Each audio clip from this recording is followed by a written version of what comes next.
Pregnancy के अंदर जब फीट स्वोलन हो जाते हैं तो उनके लिए टिप्स बताने लगी हूँ आपको। अपनी डाइट के अंदर सोडियम कम कर दें, यानी एडिड आपने सॉल्ट कम कर देना है, और आपने पोटेशियम कंटेनिंग डाइट जो है वो ज़्यादा लेनी है, लाइक पोटैटो, स्वीट पोटैटो और बनानास। वॉक अपनी कंटिन्यू करें, जब लेटें तो लेफ़्ट लेटरल लेटें, बहुत लंबा खड़ा ना हो, और जब आप काम कर रहे हों तो आप अपनी लेग्स को मूव करते रहें।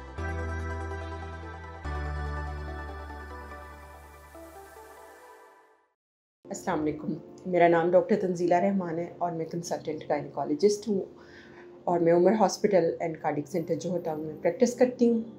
आज एक इम्पॉर्टेंट टॉपिक के बारे में बात करेंगे कि जो ख़वातीन के पाँव सूज जाते हैं प्रेगनेंसी में, यानी स्वोलन फीट इन प्रेगनेंसी। मैं आपको टिप्स दूंगी कि इसको आप कैसे ओवरकम कर सकते हैं या कम कर सकते हैं, और इसके साथ साथ सारे वो तरीके बताऊंगी जो घर में ही आप प्रैक्टिस करेंगे तो इस चीज़ से आपकी जो क्वालिटी ऑफ लाइफ इम्पेयर हुई होगी वो बेहतर हो सकती है।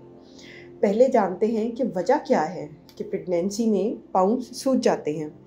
बड़ी पुरानी कहावत थी कि जब टेस्ट वगैरह अवेलेबल नहीं थे तो ऐसे कहते होते थे कि पाँव भारी हो गया है। तो पाँव भारी उसी वक्त ये इविडेंट जब होता था प्रेगनेंसी के साथ कि फीट जो है ना स्वोलन अप हो जाते थे। ठीक है, तो it is an important sign of pregnancy. होता क्यों है ये प्रेगनेंसी में?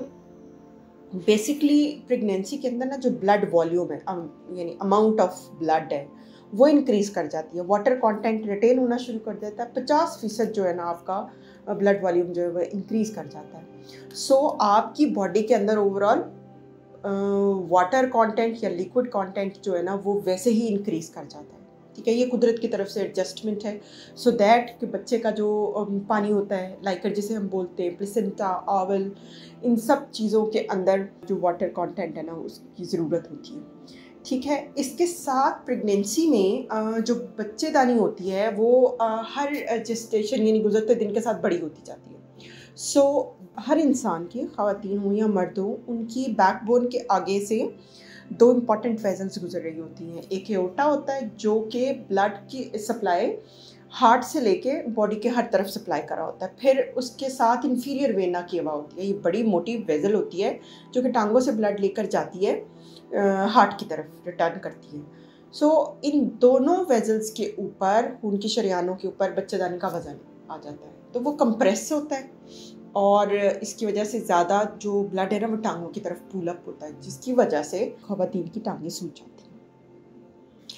ये डिपेंड करता है, किसी की कम सूजती है, किसी की ज़्यादा सूजती है। वैसे जो इंसिडेंस है इसमें 4 में से 3 औरतों को ये फुट स्वेलिंग की ना कंप्लेंट ज़रूर होती है कि मेरे पाँव सूज रहे हैं। अच्छा, अब स्टार्ट करती हूँ कि इसको कैसे आप इम्प्रूव कर सकते हैं। जैसे कि पहली चीज़ जो है आप कर सकते हैं वो है आपकी डाइट में आप क्या ऐसा लें कि जिसकी वजह से आपकी जो है वो फुट स्वेलिंग्स ना हो।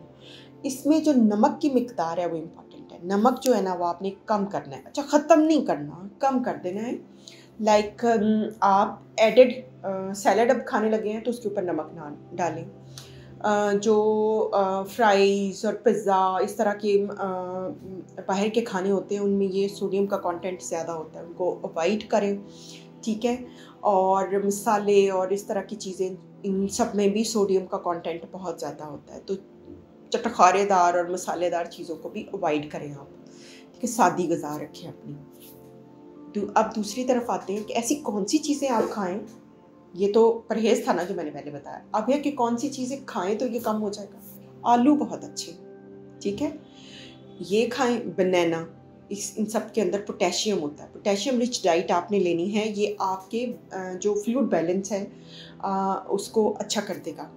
तो बनाना, स्वीट पोटैटोज़ जो होते हैं, और स्पिनच है वो बहुत अच्छी होती है। इसमें दालें बहुत अच्छा रोल प्ले करती हैं। लेकिन banana and potatoes and sweet potatoes, ये 3 चीज़ें ये बहुत इंपॉर्टेंट है। ये ज़रूर आपको अपनी डाइट में रखनी चाहिए।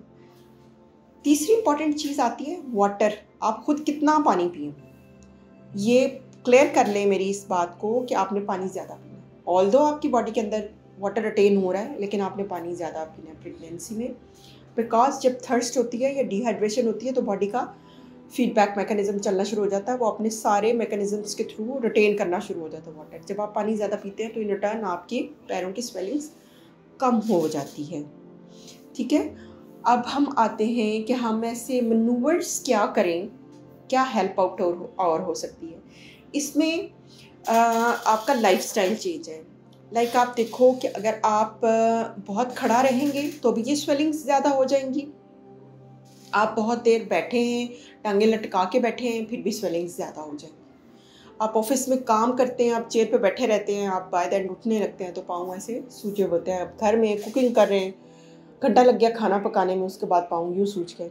सो आपने अपने लाइफस्टाइल को मॉडिफाई करना है। जब आपने बैठना है, घर में बैठे हैं तो प्लीज़ अपनी टांगे ऊपर करके, यानी आलती पालती मार के बैठ जाए सोफे के ऊपर, या फिर अपने लिए छोटी सी बेंच बनवा लें, उसके ऊपर पाँव रख लें, अपने सामने कुर्सी रख लें, उसके ऊपर पाँव रख लें। ठीक है, लेकिन अगर आप ऑफिस में बैठे हैं तो फिर आपने अपने लिए एक फुट स्टेप जो है ना वो बनवा लें, और फुट स्टेप के ऊपर आपने पाँव रखने हैं। आपने हर थोड़ी देर बाद उठकर वॉक ज़रूर करनी है ताकि आपकी सर्कुलेशन बेहतर हो, आपके मसल्स काम करें और ब्लड फ्लो बैकवर्ड्स जाए टूवर्ड्स हार्ट। अगर आप घर में कुकिंग कर रही हैं तो कटिंग और जितने काम आप बैठ के कर सकती हैं बैठ के कर लें, और रेस्ट ऑफ द वर्क जो है ना खड़े होकर करें, लेकिन लंबा खड़ा ना हो, आधे घंटे से ज़्यादा आप खड़े ना हों। तो लेकिन जब आप खड़े भी हैं, रहना भी पड़ रहा है खड़े, तो फिर अपनी टांगों को यूँ ऐसे ऐसे पाँव को हिलाते रहें ताकि आपके मसल्स जो है ना वो काम करते रहें, आपका ब्लड फ्लो अपनी प्रॉपर सर्कुलेशन के अंदर रहे। जो मेडिकली आपको हेल्प हो सकती है कि प्रेशर स्टॉकिंग्स कहते हैं, कि प्रेशर स्टॉकिंग आपने उसके अंदर पहननी होती है। प्रेशर स्टॉकिंग की एक इम्पॉर्टेंट बात आपको बताऊं, ये बहुत हेल्पफुल चीज़ है, बहुत हेल्पफुल। अगर आपको स्वेलिंग्स हो रही हैं पैरों में, बहुत फ़ायदा हो जाता है। लेकिन वो नी हाई नहीं आपने रखनी, ये आपको पिक्चर भी दिखाएंगे। नी हाई आपने नहीं, आपने वेस्ट हाई प्रेशर स्टॉकिंग्स पहननी है, यानी आपकी वेस्ट तक आए ताकि आपकी पूरी टांगों में से जो ब्लड फ्लो है वो अच्छा हो जाए। तो प्रेफर करें कि आपने वेस्ट हाई करना है। अब जो नेक्स्ट टिप है वो ये है कि आपने जब लेटना है तो आपने किस तरफ करवट लेनी है। स्ट्रेट नहीं लेटना। आप स्ट्रेट लेटेंगे आपके बच्चेदानी का प्रेशर और बैकबोन की तरफ जाएगा, आपकी वेन्स कंप्रेस होंगी और स्वेलिंग्स होंगी। आपने लेफ़्ट साइड पे करवट लेके लेटना है, राइट पे भी लेट सकते हैं। प्रेफर करें कि लेफ़्ट साइड पे, वो सबसे बेस्ट होता है। बच्चे को भी ब्लड सप्लाई बड़ी अच्छी हो जाती है, आपकी अपनी सर्कुलेशन भी अच्छी हो जाती है।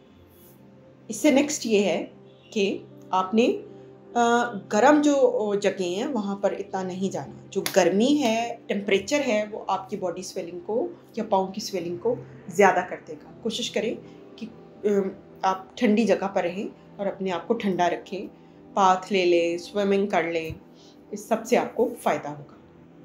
अपनी रोज़मर्रा की ज़िंदगी के अंदर वॉक को ज़रूर ऐड करें। ये वॉक आपकी स्वेलिंग्स, आपकी ब्लड सप्लाई, इन सबको इम्प्रूव करेगी। कंफर्टेबल क्लोथिंग, लूज़ क्लोथिंग पहने। अपने शूज़ जो हैं वो आप ऐसे करें कि जैसे कंफर्टेबल पहने, बहुत फ्लैट पे भी ना चले जाएं, और हील्स भी आप अवॉइड करें। हील्स जो आपने ख़रीदी हुई हैं उनको आप रख लें। इंशाल्लाह वो टाइम भी आएगा जब आपके पाँव दोबारा नॉर्मल शेप के अंदर आ जाएंगे तो आप उनको यूज़ कर सकती हैं। लेकिन अभी ये अपॉर्चुनिटी है, आप अपने लिए नए स्पोर्ट्स शूज़ खरीद लें, जॉगर्स वगैरह पहने, या फिर आप जो कंफर्टेबल मेडिकेटेड शूज़ मिलते हैं वो पहने। उससे आपको कंफर्ट अच्छी रह जाएगी, आपको जो पेन स्वेलिंग्स के साथ हो रही होगी वो भी कंफर्टेबल हो जाएगी। तो इस सारे अरसे में पॉजिटिव रहें।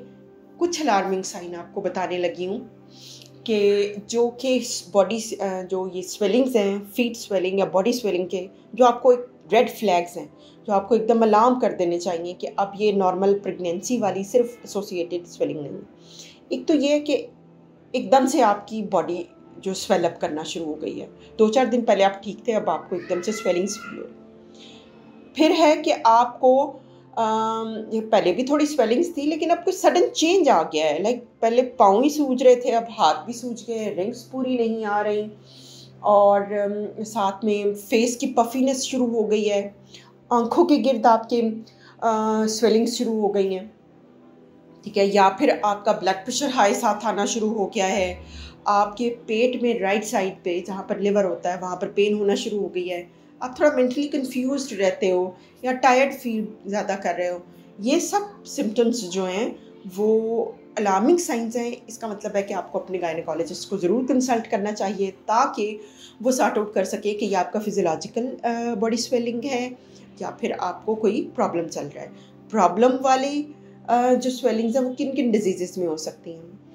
अगर आपको पूरी बॉडी में स्वेलिंग्स हो रही हैं तो उसका या तो मतलब है कि या तो आपको प्रेगनेंसी इंड्यूस्ड हाइपरटेंशन या प्रीक्लेम्सिया है, या फिर हार्ट का कोई प्रॉब्लम चल रहा है, या फिर किडनी का कोई प्रॉब्लम है, इन सब में बॉडी स्वेलिंग है। लेकिन अगर आपकी सिर्फ एक टांग के अंदर स्वेलिंग्स है तो इसको हम बोलते हैं deep vein thrombosis. It is really medical emergency.